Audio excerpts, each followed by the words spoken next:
Hello guys, welcome back to Comic Book Cafe, and today we're reviewing Deathstroke Volume 3, Issue 7, basically the God Killer issue as it's titled, where basically Slade, aka Deathstroke, is hired, obviously by an Olympian God, to take down an Olympian God.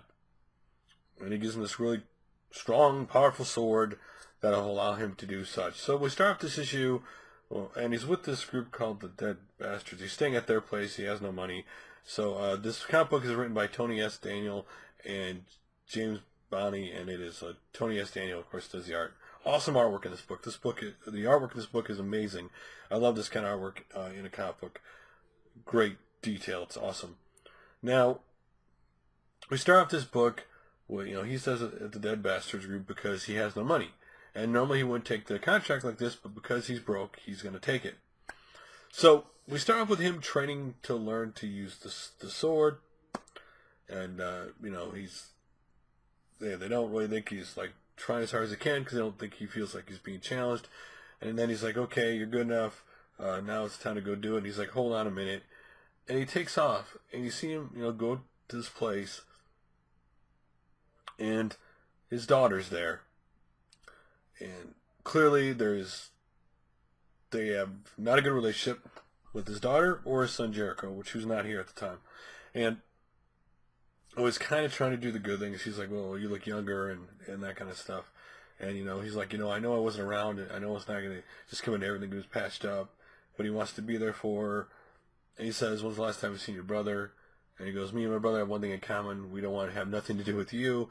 And he says, "If you see him, can you give him this letter? I got to go." She says, "Okay." And next you see her with a bag full of a bunch of like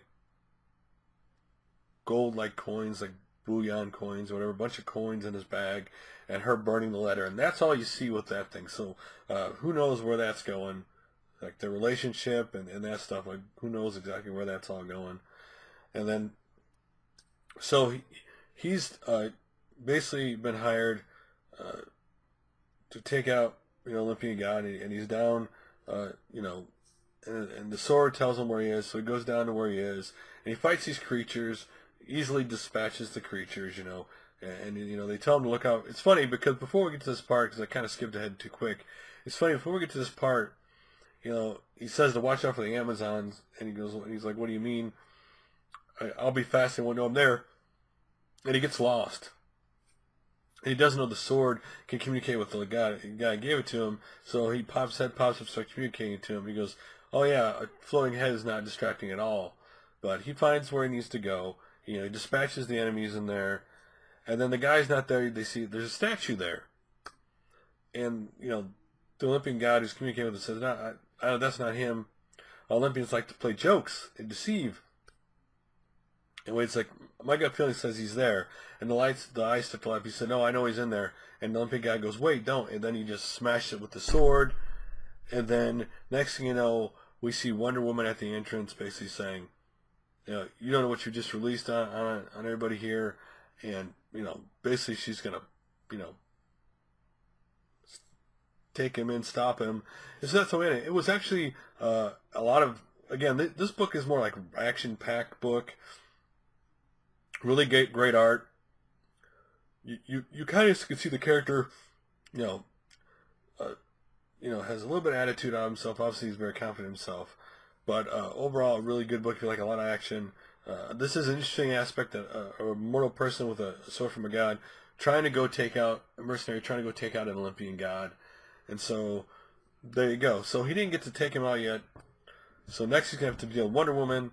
And then we'll, I guess, see where he goes, because obviously he's going to have to find this guy because he's got a contract to take him out. So, a really enjoyable book. If you never read Deathstroke before, this is actually a good issue to jump on. I know I bring this up every comic book I review because I think it's really important to point out what book is a good book to jump into and not. And this one, you don't really need to know anything.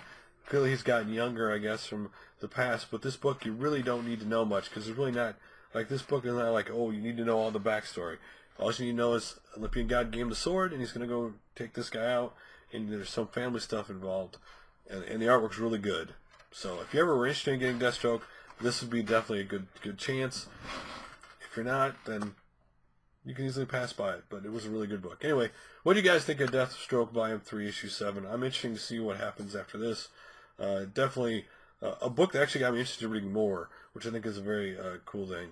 And when I can just sit and look at a page and just marvel, like at the artwork and details, which some comic books these days just don't do that. Some comic books artworks, you know, kind of like not great, just trying to push out. This artwork is really good. Anyway, what do you guys think of it? And I will make another video soon. Thanks for watching, guys.